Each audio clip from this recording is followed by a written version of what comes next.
할렐루야, 반갑습니다. 네.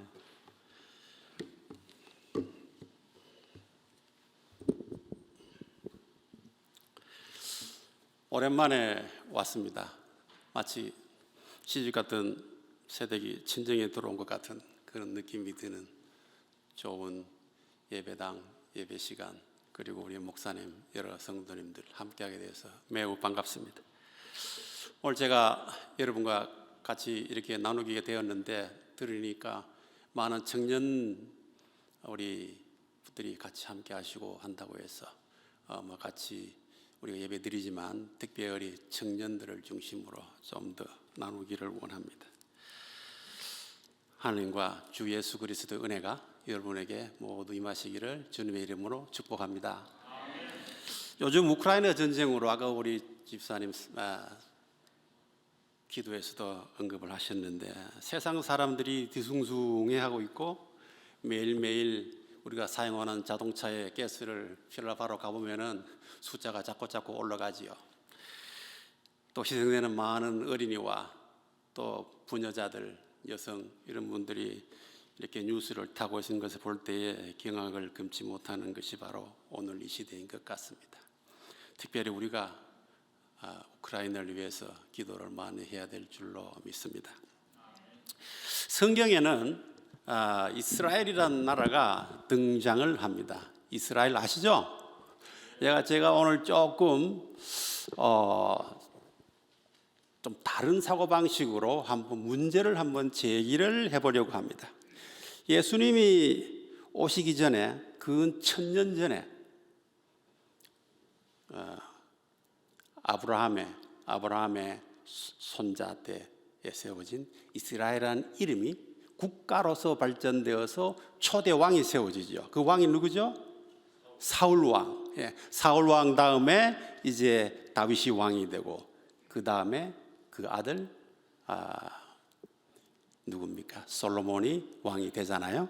근데 그 솔로몬이 처음에는 지혜가 넘치고 총명하고 하나님께 일천번제를 드리고 하나님께 진심으로 섬겼지만 그 인생의 후반기에 가서 문제가 생겼다는 것을 우리는 잘 알고 있습니다. 그것이 바로 무슨 문제냐? 바로 우상숭배의 문제였습니다.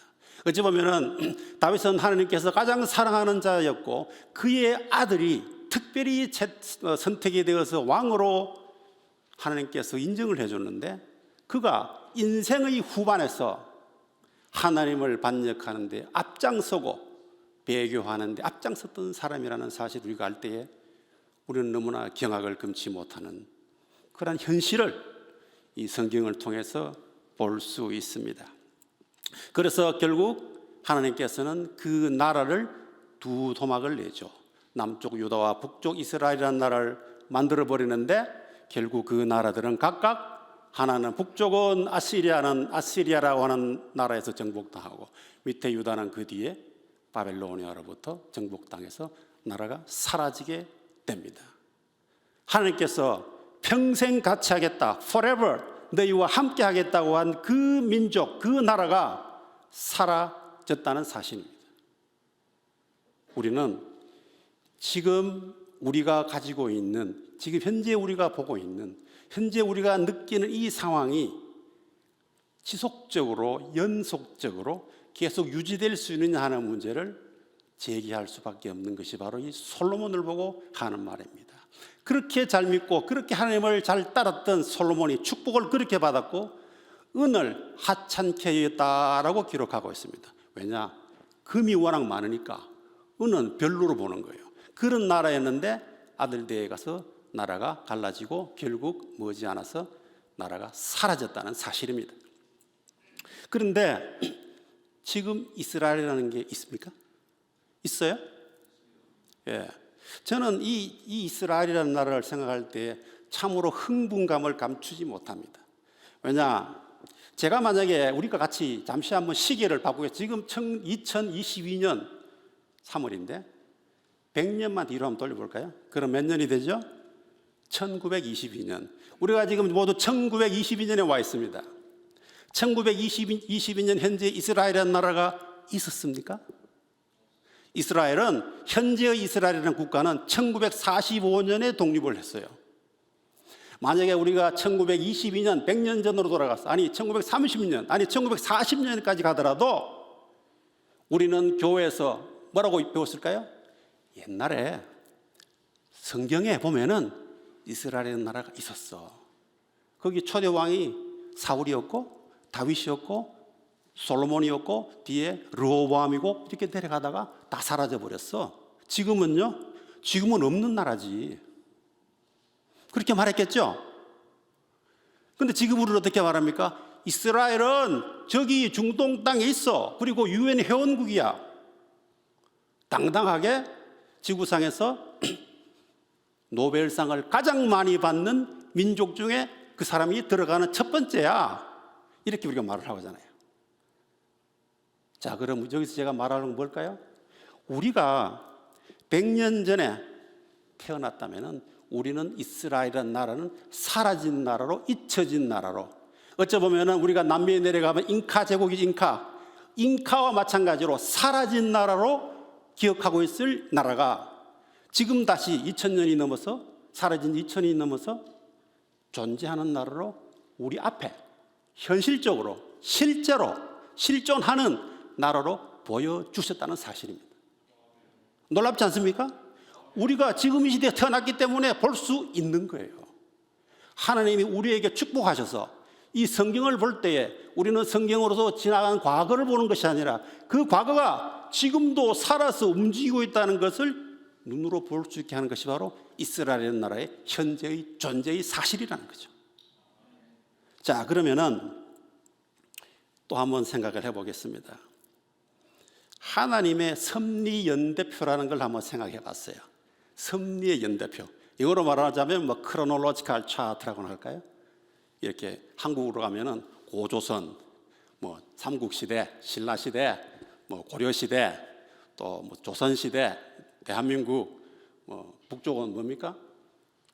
조선민주주의 인민공화국, 밑에는 대한민국 이렇게 하죠. 그런 식으로 연대표를 만들어 가지고 가상으로 생각해 보는 거예요. 머릿속에서 그려봐도 되고. 그러면은 우리가 예수님을 한번 생각해 보겠습니다. 지금은 예수님이 언제 오셨죠? 이 지구상에 2000년 전에 오셨습니다. 2000여 년 전에. 구체적으로 뭐 2022년이다 21년 6개월이다 이렇게 말하기는 좀 힘들고, 어쨌든 approximately 2000여 년 전에 오셨습니다. 우리가 모두 예수님을 알고 있으며, 특별히 모태신앙인 사람은 이 지구상에 얼굴을 보이기도 전에 예수님 소리를 엄청 들으면서 성장해 왔다는 거죠. 근데 만약에 우리가 예수님보다도 먼저 태어나서 이 지구상에 왔다면 우리는 어떻게 됐을까요? 어떤 말을 하고 있을까요? 우리가 만약에 예수님보다 먼저 태어났다면 우리는 예수님을 알았을까요? 몰랐을까요? 몰랐겠죠. 당연히. 그리고 예수님보다도 뒤에 태어났기 때문에 우리는 예수님을 배웠고 받아들였고 알게 되었고 예수님이 우리를 선택했기 때문에 이 자리에 와 있다는 사실을 우리는 믿어서 알고 있는 겁니다. 그런데 예수님이 어떻게 오셨죠? 에베소서 1장 9절에 보면은 예수님이라는 존재의 자체가 하나님의 비밀이었다고 말합니다. 하나님께서는 이 예수님을 창세 전에, 즉 창세전이라는 것은 창세기 1장 1절이 되기 전에, 실현되기 전에, 그 이전에 예수님이 벌써 계셨는데 그 예수님이 세상에 드러나시지 않고 숨겨져 있다가 사람들에게 숨겨져 있다가 예수님이 태어나심으로 이 지구상에서 비밀을 드러내셨다라는 거예요. 자, 그러면은 그 비밀로 숨겨져 있던 하나님의 그 비밀의 박스가 오픈이 되었는데, 우리가 만약에 2000년 전에 하나님 오시기 전에 역사적으로 우리가 만약에 똑같이 한국 땅에 태어나고 2000년 전에 태어났으면 우리는 어느 시대에 가 있느냐? 우리는 고조선 시대를 약간 지나서 삼국 시대로 발전을 하려고 하는 그런 정도에 와 있는 시간이었어요. 사실. 그럼 우리는 뭐냐? 우리는 예수님도 모르고 또한 예수님 받아들일 수도 없었고 가르쳐 주는 사람도 없고 그냥 그렇게 살다가 사라지는 유대민족의 입장에서 봤을 때는 이방인에 지나지 않는 그런 사람이었겠죠. 맞습니까? 예, 그랬을 거예요. 그런데 우리가 이 예수님이 오시고 난 뒤에 태어났기 때문에 예수님을 구주로 받아들이고 또 많은 선교사들을 통해서 우리가 전도를 받아서 선교를 받아서 교회를 통해서 궁극적으로 우리가 예수님을 믿게 되었다는 사실입니다. 자, 이게 얼마나 놀라운 사실이냐. 왜 제가 이 말씀을 하나, 여러분이 이 역사적인 스토리나 과거를 몰라서 말씀드리는 것은 결코 아닙니다. 이것은 뭐냐면은 인식을 하느냐 못하느냐의 차이, 엄청난 차이가 있기 때문이에요. 내가 그냥 태어나다 보니까 예수님 벌써 와 오셨대. 그리고 누가 와서 옆집에서 누가 이야기를 해서 교회를 갔는데 믿게 되었어. 그래서 그게 전부야. 이러면은 그게 전부예요. 그런데 야, 예수님이 나를 지극히 사랑하사, 분명히 성경에는 말하고 있습니다. 창세 전에 우리를 택하셨다. 창세기가 나오기 전에 우리를 택했다 그랬습니다.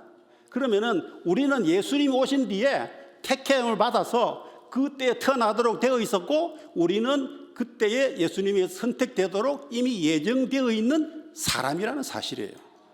그냥 우연히 이루어진 것이 아니라는 거죠. 그럼 이게 어찌 흥분되지 않을 수 있습니까? 그렇지 않아요? 자, 그렇게 본다면은 우리를 택하셨고 우리를 그리스도로 말미암아서 하나님의 아들들이 되게 하셨다라는 사실이에요. 우리가 성경을 믿고 성경을 따르고 그리스도인이 된다는 사실은 바로 이것을 믿는 것을 말하는 겁니다. 그런데 왜 우리를 택했을까요? 왜? Why? 왜 나를 택했느냐? 자, 사도 바울은 우리에게 이렇게 보여주고 있습니다. 우리가 하나님 앞에서 거룩하고 흠이 없게 하려고 택했다, 이렇게 말을 하고 있어요. 그럼 우리가 정말 우리가 잘해서 행동을 잘해서 에스칼하게 행동을 잘해서 모범을 보여서 우리가 택함을 받은 것이 아니고 오히려 택해서 그를 흠없게 하고 그를 거룩하고 성별하기 위해서 택했다, 이렇게 말씀을 하고 있는 거죠. 이 또한 엄청난 놀라운 사실입니다. 여러분 여기 대학교 다니는 또는 고등학교 다니는 학생들이 있을 텐데 잠시 한번 생각해 보세요. 간단하게 여러분의 대학 총장이, 여러분의 고등학교 교장 선생님이 여러분은 아무것도 안 했는데 어느 날 불러서 미스터 박, 미스터 김, 나 자네 너무나 마음에 들어. 앞으로 이런 거를 우리 학교를 위해서 대표해서 한번 해보지 않겠나? 내가 적극적으로 밀어줄게. 여러분 흥분되겠어요, 안 되겠어요? 흥분되죠. 기쁘지요. 내가 한 것에 비해서 나를 알아주는 그 사람. 근데 하나님은 여기 총장하고 비교하겠습니까? 고등학교 교장 선생님하고 비교하겠습니까? 비교가 안 되시는 분이잖아요. 자, 그렇다면은 우리는 이걸 볼 수 있어야 될 걸로 믿습니다. 하나님은 어쩔 수 없어서 다른 사람 택할 사람도 없고 다른 사람 보니까 다 비실비실 비들비들해. 내가 제일 나은 것 같아. 그래서 나를 택했을 거야. 이랬을까요? 다른 택할 만한 선택이 없어서 우리를 택했을까요? 그렇지는 않다고 봅니다. 세상에는요, 믿지 않는 사람 중에서도 이렇게 인간적인 면에서 보면은 똑똑한 사람도 많고 잘생긴 사람도 많고 훌륭한 사람도 많아요. 근데 왜 우리를 택했을까? 그것이 바로 우리가 정말 감사하고 고마워해야 될 그 원인이라는 거예요. 자, 그러면은 그리스도로 말미암아서 하나님이 아들 되게 하셨다는 사실, 이 사실이 굉장히 놀라운 사실인데 이 놀라운 사실을 놀랍게 받아들이면은 여러분의 인생에 놀라운 일이 일어날 줄로 믿습니다. 그렇지 않고 여러분이 이 놀라운 사실을 아주 평범한 하잘것없는 보잘것없는 것으로 만들어버리면은 여러분의 인생도 같이 그렇게 된다는 사실이에요. 여기서 우리가 경계를 해야 된다는 것입니다. 위대한 인물은 하나님의 놀라운 사실을 놀랍게 받아들일 그때에 이루어진다는 사실을 기억하시기 바랍니다. 예수님이 오시기 전에 우리가 먼저 태어났다면 아직 하나님의 비밀이 숨겨져 있는 그때이기 때문에 우리가 하나님의 아들이 될 수 있었을까 하는 의문을 가져봅니다. 그러나 예수님보다 뒤에 태어났다 할지라도 하나님으로부터 선택받지 않으면 예수님을 믿는 하나님의 아들이 될 수 없다는 사실이에요. 이것을 기억하셔야 됩니다. 이것은 값싸게 받은 것이 결코 아니라는 사실이에요. 이건 엄청나게 비싼 것이고 고귀하고 순결하고 중요한 것이라는 겁니다. 우리가 이것을 꼭 깨달아야 됩니다.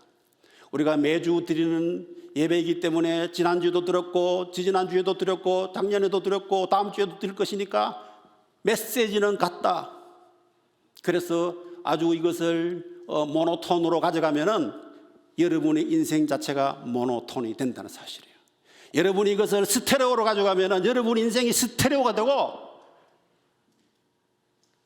5 스피커, 7 스피커, 8 스피커 같이 많은 스피커를 갖고 있는 음향 장치처럼 여러분이 만들어가면은 여러분 인생도 그렇게 화려하고 멋지게 되고 훌륭하게 되고 하나님의 영광 속에 드러나게 될 것이라는 사실입니다. 자, 그렇게 보면은 이제 우리가 하나님의 선택을 받아서 선택이 되었고 우리가 감사하게도 그냥 잊혀진 어떤 남미의 어떤 사라진 국가처럼 생각되었을지도 모르는 이스라엘이라는 국가를 우리 눈으로 보게 하셨고 결코 우리는 부정할 수 없는 많은 사실들 우리 눈앞에 물리적으로 보여주셨으니 이제 우리가 하나님의 사람이 된 그 사람으로서 몇 가지 조금 알아야 될 것이 있지 않는가 하는 마음에서 몇 가지를 말씀드리기를 원합니다. 첫째는 우리를 선택한 하나님을 알아야 한다는 사실입니다. 우리를 선택한 하나님이 어떤 분인가가 도대체 만약에 여러분이 어떤 문제가 있을 때에 뭐 캐나다는 별로 있는지 모르겠습니다. 하지만 한국 같으면은 뭐 무당하는 집도 있고 뭐 점 보는 사람도 있고 여기도 뭐 이 에스트롤로지컬 뭐 점 치는 그런 것들이 있는 것 같아요. 그런 것을 즐겨 찾는다면은 여러분은 하나님의 사람이라고 진정으로 말할 수가 없는 것이죠. 오직 하나님만을 찾아서 하나님에게로부터만 답을 구하겠다고 다짐하고 하나님만이 나의 신이라고 고백한다면은 그럴 수는 없다고 보는 겁니다. 그래서 우리가 이 하나님을 잘 알아야 되는데 사도 바울이 뭐라고 그랬느냐 오늘 이 에베소 1장에서 뭐라고 했냐면 하나님을 알기를 원한다 그랬습니다. 또한 골로새서 1장에서도 하나님을 아는 것에 자라게 하시고 이건 뭐예요? 국민학교 초등학교 1학년 들어가서 2학년 3학년 중학교 고등학교 올라가는 것을 자라나는 거죠. 지식적으로도 자라나는 거죠. 경험적으로도 자라나는 거죠. 신앙적으로도 자라나는 거죠. 자라난다는, 그로우한다는 거예요. 자, 그리고 호세아에서도 나옵니다. 나는 인애를 원하고 제사를 원치 아니하며 번제보다 하나님 아는 것을 원하노라. 그래서 하나님이 너희들이 나를 알아라. 이게 무슨 뜻이에요? 그냥 하나님 영어로는 God, God, 대문자 God, 대문자 G 이것이 아는 것이 아니죠. 그것이 전부는 아닙니다. 하나님을 아는 것은 참으로 중요합니다. 하나님을 아무나 잘 알 수 있는 것이 아니기 때문입니다. 우리는 잘못하면은 겉모습만 슈퍼피셜로 겉모습만 아는 것처럼 해서 하나님을 아는 것처럼 착각할 수도 있는데 그것이 아니라는 거예요. 하나님을 제대로 알려면은 하나님께서 주시는 지혜와 하나님께서 주시는 계시의 영을 받아야 된다는 사실입니다. 하나님께서 주시는 그 지혜, 하나님의 계시의 영을 오늘 여기 계신 우리 모두가 받으시기를 축복합니다. 자, 순전한 마음으로 하나님을 내 마음에 모시면은 성령 하나님이 내 속에서 거하게 되는 거죠. 이것이 바로 내 몸이 주의 성전이 된다는 사실이죠. 자, 내 몸을 하나님의 성전으로 드리는 겁니다. 그리고 더욱더 깊이 알려면 더욱더 깊은 지혜와 계시의 영을 받아야 될 줄로 믿습니다. 그렇게 되려면 성경 말씀을 깊이 읽어야 돼요. 그리고 말씀을 많이 들어야 돼요. 설교의 말씀 많이 듣고 또 예배와 기도에 전심을 다하면은 하나님의 영이 여러분에게 임하시게 되고 여러분의 몸이 하나님의 성전이 되는 것입니다. 오늘 예배에 참석한 여러분, 하나님을 더욱더 깊이 알아가는 은혜가 충만하기를 축복합니다. 특별히 청년 시절에 하나님을 깊이 알아간다는 것은 너무나 정말 더 이상 강조를 할 수 없을 정도로 중요하다는 사실이에요. 왜 그런지는 곧 또 말씀을 드리겠습니다. 둘째는 여러분 각각 한 분을 부르셔서 주시는 소망과 비전이 그 비전이 무엇인지를 알아야 된다는 사실이에요. 여기에 여러분이 앉아있지만 하나님은 각각에 대해서 다 다르게 소망을 주시고 각각에 대해서 다 다르게 비전을 주실 것입니다. 그렇지만 우리는 그 주시는 비전에 대해서 나에게 주시는 소망과 하나님이 나에게 주시는 미션, 그 미션이 무엇인지 내가 가지고 있는, 내 개인적으로 인간 나가 가지고 있는 소망이 있을 거 아니에요. 원하는 게 있을 거 아닙니까? 각자, 그죠? 그렇지만 하나님이 원하시는 비전이 있을 거 아니에요. 여러분을 사용해서 너는 무엇이 되어 어떻게 하기를 원한다라는 비전이 있을 수가 있겠죠. 우리가 운동해 보면은 물속에 들어갔다가 나갔다 여러 명이 같이 하면서 똑같이 하는 게 있어요. 발 올리면 다 같이 발 싹 올라오고 물속에 들어가면 싹 다 들어가고 싱크로나이즈다니 싱크로나이즈. 그 여러 명이 하나가 되어서 한 몸처럼 된다는 사실입니다. 일체화가 되는 거죠. 동시적으로 되는 거죠. 자, 내가 원하는 소망과 하나님이 원하는 나를 통해서 이루시길 원하는 비전이 싱크로나이즈가 된다면은 그것을 무엇이라 그러느냐? 약간의 과학적인 용어로 레조넌스라고. 레조넌스가 뭐냐면은 기타를 칠 때에 기타 딩딩딩딩 치면 원래 기타 줄의 소리는 별로 세지 않아요. 근데 기타의 그 통에 의해서 공명, 한국말로 공명이라 그러는데 영어로 레조넌스를. 그래서 소리 커지는 거예요, 그게. 기타 줄 자체의 소리보다도 훨씬 더 크게 나게 하는 것은 기타 통입니다. 나의 이 소망과 하나님께서 나를 원하시는 그 비전이 하나가 되어서 싱크로나이즈가 되면은 바로 그런 공명 현상이 일어난다는 사실이에요. 그렇기 때문에 세상에 감당할 사람이 없어지는 거예요. 모든 문제는 해결되고 형통하면서 나아갈 때마다 승리하고 이루어지고 모든 것이 선한 것으로 완성되어질 수 있는 것이 바로 하나님과 나를 싱크로나이즈 시키는 것입니다. 그런데 반대로 이 싱크로나이즈가 안 되고 이 디싱크로나이즈가 되면 디커플링이라 그러죠. 디커플링. 떨어져 나가 버리면은 이게는 어려워지는 겁니다. 나는 나대로 열심히 하는데 잘 이루어지지가 않아요. 봄부터 가꾸어서 여름이 지나고 가을이 되었는데 소출이 별로 없어요. 이것은 바로 디커플링이 되는 거예요. 하나님과 내가 서로 떨어져 있다. 이것을 볼 수 있어야 될 줄로 믿습니다. 만약에 여러분 인생 살아오면서 뭔가 내가 나름대로 잘못한 것도 없고 열심히 했는데 왜 이렇게 안 되는 거야?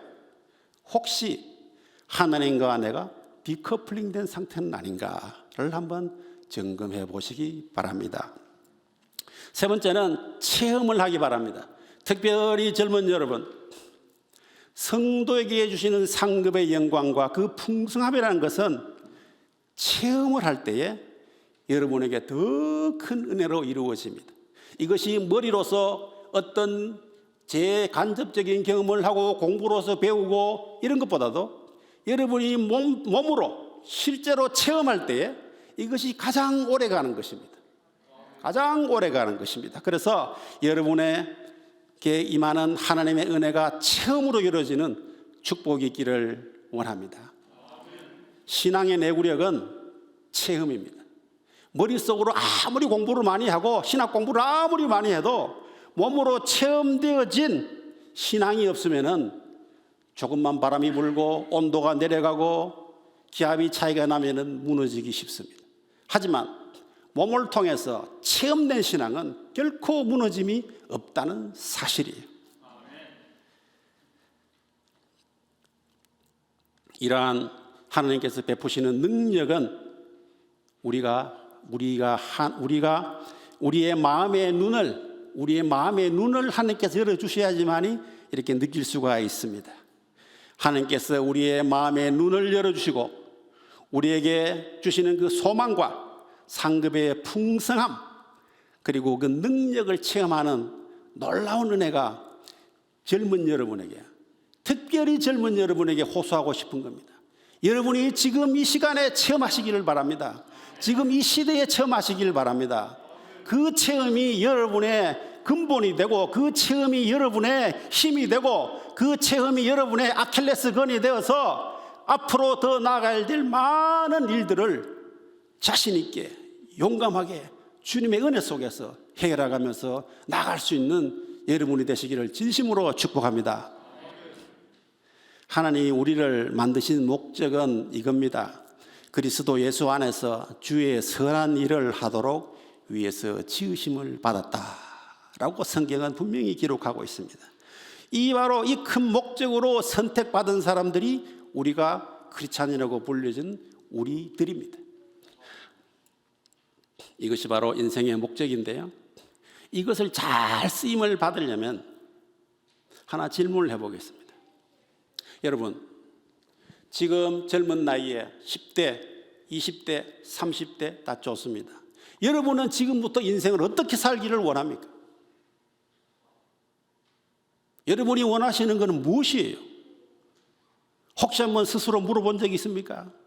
여러분은 대학교 졸업하자마자 10만 불 이상 6디지트라고 말하는 그 숫자를 향해서 인컴을 받기 위해서 노력하는 겁니까? 아니면 고등학생들은 남들이 좋다고 하는 그 학교, 대학교 그 과에 가고 싶어서 그것을 목표로 하고 살아갑니까? 아니면은 나는 누구보다도 돈을 엄청 벌어가지고 큰 호화저택, 여기 런던 가니까 엄청 그 집이 뜨거든요, 언덕 위에. 뭐 그런 집에 한번 살고 싶다. 그게 인생의 목적입니까? 젊은 때 이 시점에서 여러분은 그것을 확립해야 될 줄로 믿습니다. 나는 인생을 이렇게 한번 살아볼 거야. 그것을 큰 집을 사는 데 목표로 둘 겁니까? 좋은 대학에 가는 걸 목표로 둘 겁니까? 대학 졸업하자마자 10만 불 이상 연봉 주는 그런 데 가기를 원하는 것이 내 인생의 목표입니까? 무엇이 여러분의 목표이라는 것입니까? 지금은 그 생각을 해야 될 때인 줄로 믿습니다. 그것을 신앙 속에서 solidify 또는 consolidation이라고 하죠. 단단하게 만들어야 된다는 거예요.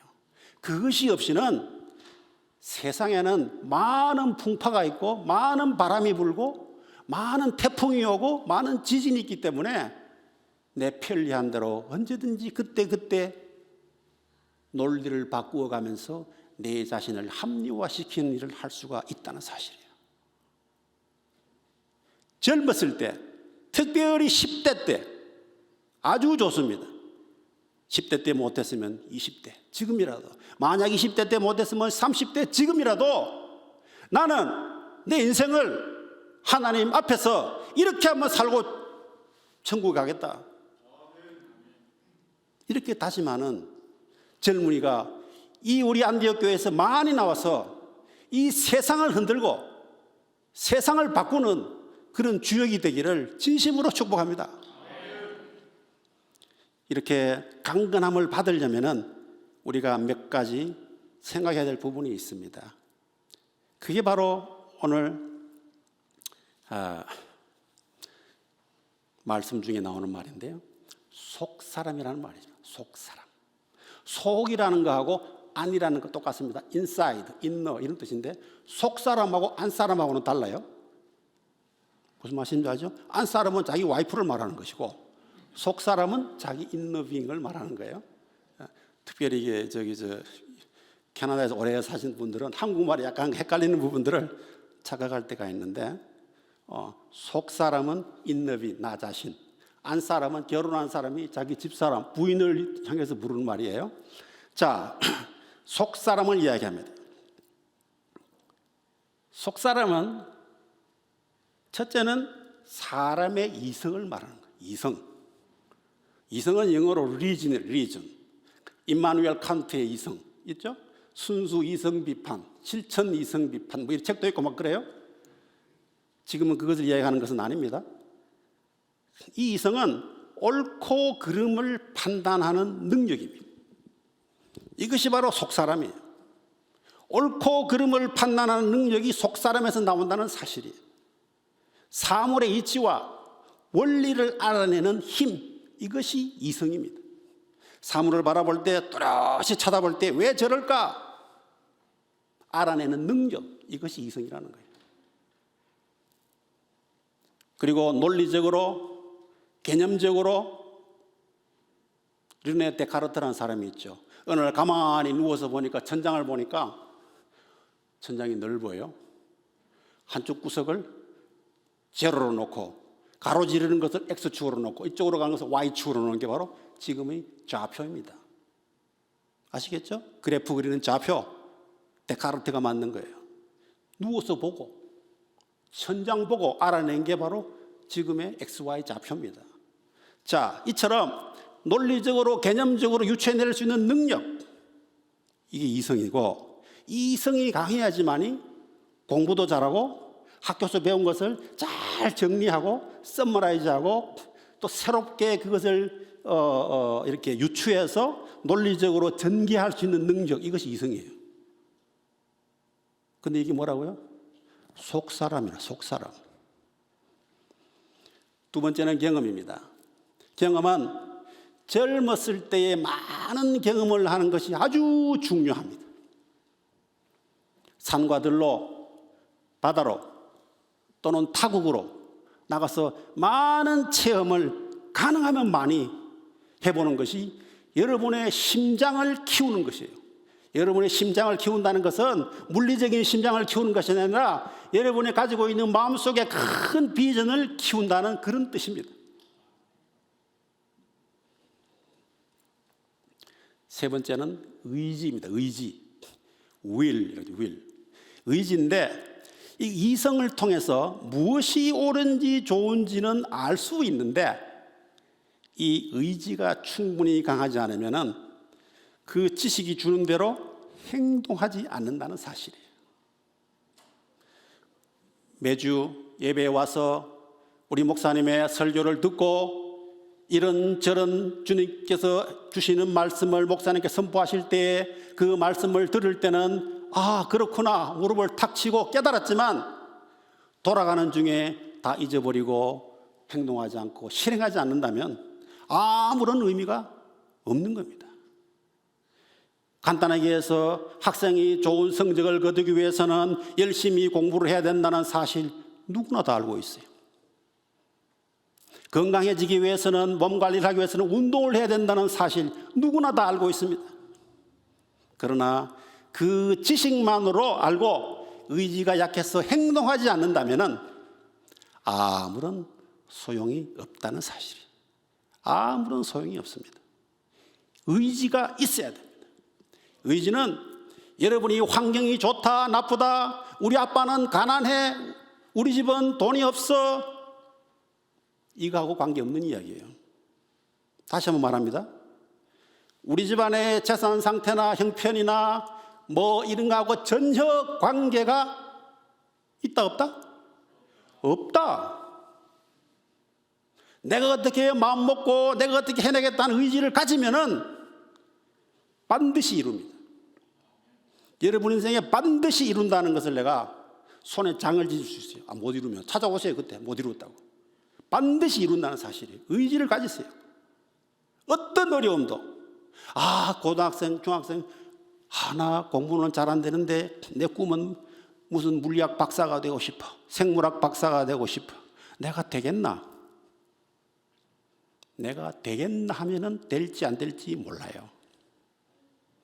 내가 될지 안 될지는 모르겠지만 내가 죽기 살기로 내가 저것을 한번 해내겠다, 죽어도 저거는 반드시 하겠다 라는 의지를 가지면 될 수 있습니다. 분명히 됩니다. 마지막은 내면의 마음입니다. 내면의 마음. 내면의 마음은 과거의 기억이 사람 속에 들어있다는 사실이에요. 여러분, 인지과학이라는 책이 있어요. 인지과학이라는 그런 분야가 있습니다. 그 분야는 이 뇌와 이 인간의 어떤 이 센서, 여섯 가지 센서가 있잖아요. 5가지 센서가 있고 하나 육감, 6가지 눈, 코, 귀, 입, 냄새, 그다음 피부로 느끼는 것까지 이것이 어떻게 작동하는가? 그리고 어떻게 10년 전에 들었던 거는 지금도 잘 기억하고 있는데 이틀 전에 들었던 전화번호는 다 까먹어버렸어. 왜 그럴까? 뭐 이런 걸 연구하는 게 인지과학이에요. 그런데 그 안에 보면은 내면의 마음이라는 게 있습니다. 내면의 마음. 옛날에 내가 겪었던 어떤 그 환경이 나로 하여금 하드디스크에 메모리 시켜가지고 그 메모리가 컴퓨터로 말하면은 찾기 전에는 나오지도 않았는데 찾지 않아도 어떤 환경이 되면은 그 메모리가 불쑥불쑥 나타난다는 사실이에요. 예를 들어서 어떤 학생이 중학교 다녔는데 여학생 보고 그랬어요. 슬쩍 지나가면서 누구누구는 인물이 별로 못생겼어. 근데 그 선생님이 머리가 약간 이렇게 좀 없는 그런 분이었어. 이 학생은 충격을 받았습니다. 바로 대놓고 이야기한 건 아니지만 복도에서 지나가면서 하는 그 소리인데 자기가 들었던 거예요. 이 학생의 가슴 속에는 그것이 새겨져 있었습니다. 그리고는 인생 살아가면서 나는 못생겼는가 보구나. 그리고 자기도 모르게 머리가 조금 앞머리가 벗겨진 사람을 보면은 그 기억력과 연관이 되어서 자기를 괴롭히는 거예요. 자기도 모르게 자기가 연결하려고 하지 않아도 자동적으로 마치 오토매틱 버튼을 누른 것처럼 나타난다는 사실이에요. 이것이 바로 내면의 마음입니다. 내면의 세계입니다. 그래서 과거의 기억이 사람의 무의식 속에 존재한다는 사실이에요. 본인은 옛날 일로서 잊어버리고 싶지만 그 나쁜 기억, 특별히 나쁜 기억이 더 큰 문제를 일으키는데 기억의 메모리 마음속 한켠에 남아서 계속 남아서 지워지지도 않고 나를 괴롭힌다는 사실이 있다는 것을 알아야 된다는 사실입니다. 왜 이 말씀을 드리느냐? 혹시 과거의 상처나 과거에 나를 힘들게 했던 것들이 지금도 남아가지고 나를 힘들게 하고 있다면 이것이 나를 잡는 최악의 마귀라는 사실입니다. 이것을 우리는 도려내야 되는 거예요. 이 마귀를 쫓아내야 되는 거예요. 그렇지 않으면 제가 앞에 말씀드렸던 그 많은 것들을 아주 성공적으로 추진력 있게 실행해 나가는데 큰 장애물이 된다는 사실이죠. 자, 부모가 자녀에게 상처 주려고 자녀 키우는 사람 없습니다. 있을까요? 없어요. 그런데 수많은 자녀들을 만나보면은 부모로부터 상처받았다고 이야기를 합니다. 그럼 도대체 어찌 된 거예요? 부모는 상처 주려고 한 적이 한 번도 없는데 자녀는 상처를 받았다고 하니 어떻게 하죠? 그 부모는 그렇다 치고 사랑하는 사람으로부터 상처받는 경우 있습니다. 친구로부터 상처받는 경우 있습니다. 우리가 그 받은 상처를 통해서 나를 괴롭힌다는 사실을 우리는 알아야 된다는 사실이에요. 우리가 이것을 인식할 수 있어야 된다는 사실입니다. 그래서 나는 그 기억에서 벗어나고 싶으나 그 나쁜 기억이 악마같이 나를 끈질기게 따라다닌다는 사실이에요. 그래서 그것이 어떤 때는 내가 훌륭하게 나의 어떤 태스크를 잘 추진할 수 있었는데 그 악마가 내 뒷다리를 잡는 바람에 실패했어. 나의 다른 것이 다 좋았는데 그 악마가 우리 가정에 들어와서 뒷다리 잡는 바람에 우리 가정이 이렇게 어렵게 되었어. 저는 많이 봤습니다. 많이 봤습니다. 우리가 혹시 우리 젊은이들 중에, 저는 모릅니다. 여러분 젊은이들, 혹시 여러분 젊은이들 중에 내가 부모님 때문에 상처받았다 이런 분이 있으면 지금 손들 필요 없어요. 가만히 보내만 알면 돼요. 하지만 그 상처 치유받아야 돼요. 치유받아야 돼요. 그렇지 않으면 큰 일을 못해요. 왜 못하느냐? 사람은요, 우리가 하나님 아버지라고 부르잖아요. 왜 하나님 아버지라고 부를까요? 하나님 삼촌도 아니고, 하나님 아재도 아니고, 하나님 할아버지도 아니고, 하나님 할아버지 증조 할아버지도 아니고, 왜 하나님 아버지죠? 예, 그렇죠.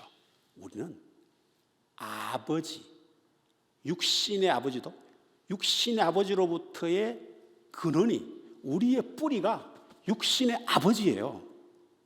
그렇죠? 그리고 더 큰 뿌리는 하나님 아버지지만 당장 나는 육신의 아버지로부터 나왔기 때문에 육신의 아버지로부터 내가 사랑을 받지 못했다, 육신의 아버지가 아버지 때문에 내가 힘들었다, 이것을 내가 붙들고 살고 원망하고 살면은 내 뿌리가 흔들리는 거예요.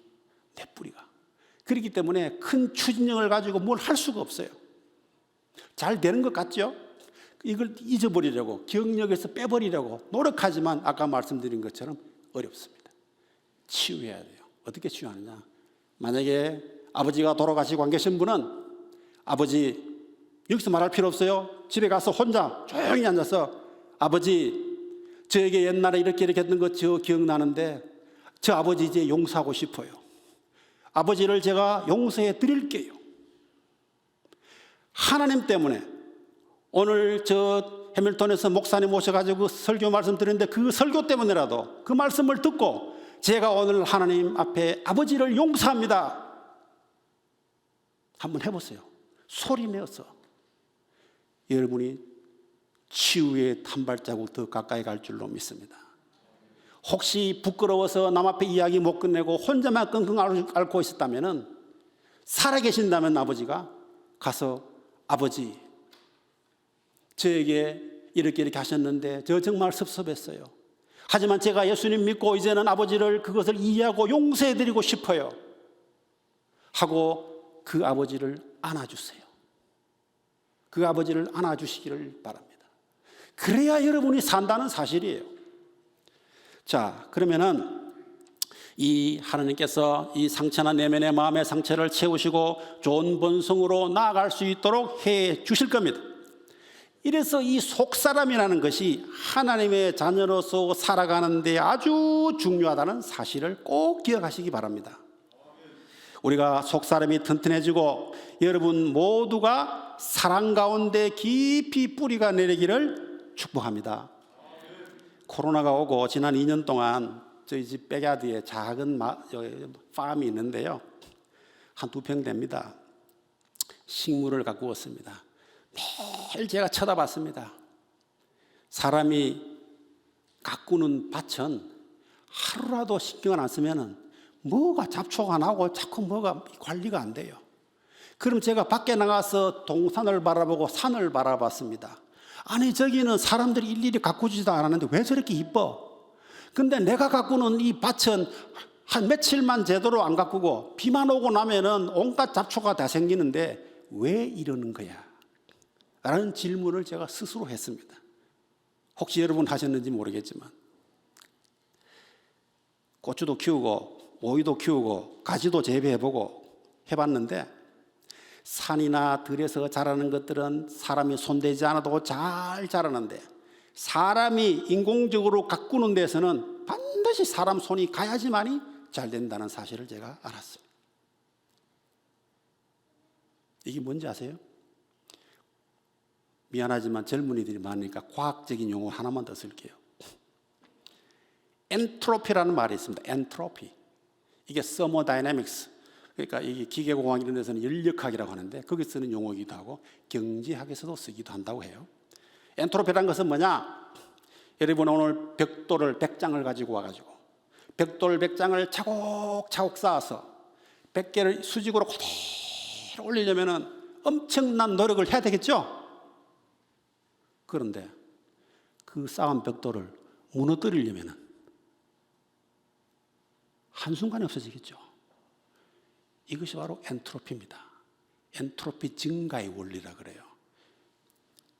잘 되게 하기는 엄청난 노력을 기울여야 하지만 무너뜨리는 것은 금방이라는 사실을 기억하시기 바랍니다. 우리가 하나님 앞에서 순전하고 온전하고 제대로 나가려면은 참 기도하고 예배드리고 없는 시간 내어서 이리저리 모이고 찬양하고 하지만 이것이 무너지는 것은 순간이라는 사실이에요. 마찬가지로 우리가 하나님의 사람으로서 우리의 뿌리가 이 사랑의 토양 위에 단단하게 박혀서 견고해져야지만이 될 수 있다는 사실입니다. 두 번째는 단련입니다. 단련. 아스팔트나 포장이 안 된 이 옛날 길에는요, 땅이 굳어져야 마차가 달릴 수 있습니다. 비행기 활주로는 활주로가 단단하지 않으면 비행기가 결코 뜰 수가 없어요. 바퀴가 빠져버리기 때문에. 그 비행기를 만드는 바퀴 있죠, 바퀴? 제가 일하는 곳에서 만드는 게 비행기 바퀴 만드는데요. 랜딩기어. 비행기 밑에 동체 있고 밑에 달린 거 전부 다 랜딩기어라고 그러는데 그거 전부 거기서 하는데 이게 얼마나 강해야지만이 100톤, 200톤, 300톤이 되는 비행기가 땅에 내릴 때 탁 칠 거 아니에요. 그게 안 부러질까요? 신기하잖아요. 그 쇠를 얼마나 강하게 하는지 여러분이 가정집에 쓰는 칼 가지고 와가지고 그 쇠를 때리면은 여러분의 가정집에 있는 칼이 무뎌집니다. 그 정도로 강한 쇠예요. 그렇게 만들기 위해서는 근 900도의 강한 열에다 올려서 아주 열 처리를 아주 잘 해가지고 그렇게 만들어낸다는 거예요. 그런 과정을, 그런 고난의 과정을 거치지 않으면은 어렵다는 거죠. 실제로 잘 훈련된 군사가 전투에서 승리한다는 겁니다. 우리가 사랑 가운데 뿌리가 박히고 터가 굳어지고 또한 믿음 가운데서 뿌리가 박히고 터가 굳어져야 될 줄로 믿습니다. 사도 바울이 오늘 그리스도의 사랑을 설명하는데 이게 이제 마지막 제 설명이 될 것 같습니다. 사도 바울이 오늘 젊은이들이 좋아하는 과학적인 방법으로 그리스도의 사랑을 설명하고 있어요. 그렇죠? 자, 우리 눈을 한번 감으십시다. 눈을 감고 직선을 만드는 거예요. 여러분이 앉아있는 자리에서 오른쪽으로 쫙 끝까지 갑니다. 직선을. 어딜 갈까요? 저 토론토 갔다가 몬트리올 갔다가 영국까지 갔다가 계속 갑니다. 선을 쭉 그려보세요. 직선으로. 그렸습니까? 자, 그러면 이번에는 그게 수직 방향으로, 다른 방향으로 쭉 선을 만드는 거예요. 만들었습니까? 자, 그러면 그 두 선이 만나는 점이 있죠. 그 점을 위쪽으로 쫙 올립니다. 하늘 끝까지 올라갑니다. 천당까지, 천국까지 올라가는 겁니다. 올렸습니까? 그러면 이제는 그 세 선이 만난 점에서 밑으로 지구를 뚫고 저 밑으로 내려가는데 저 지옥까지 끝까지 내려간다는 사실. 한번 그려보세요, 마음속으로. 이것이 바로 길이와 너비와 높이와 깊이라는 거예요. 사도 바울은 기하학적으로 하나님의 사랑을 설명하고 있는 겁니다. 자, 여러분이 그린 그 이미지, 그 선의 크기가 얼마나 크냐에 따라서 그 안에 들어가는 부피, 채울 거 아니에요? 그 부피가 하나님의 사랑이라는 사실입니다. 얼마나 크겠어요? 뭐 작게 그린 사람은 작게 받으시고 크게 그린 사람은 크게 받을 줄로 믿습니다. 자, 여러분이 그린 그 안에 가득한 사랑의 충만함이 임하시기를 주님의 이름으로 축복합니다. 그 사람은 낡아지나 속사람은 날로 날로 새로워져야 될 줄로 믿습니다. 우리가 주목하는 것은 눈에 보이는 것만이 아니고 눈에 보이지 않는 것이니 보이는 것은 잠깐이요 보이지 않는 것은 영원하니라 그랬습니다. 우리는 영원함 속에서 일부를 잘라서 이 땅에 와서 살고 있는 거예요. 그러면은 여러분이 이 땅에 와서 잘라서 살고 있는 시간을 연습으로 살 수 있다고 생각하세요? 연습으로 살 수가 없다는 사실이 우리를 안타깝게 합니다만 어쩔 수 없는 사실이에요. 저도 여기 젊은 애들과 같은 그런 시대가 있었습니다.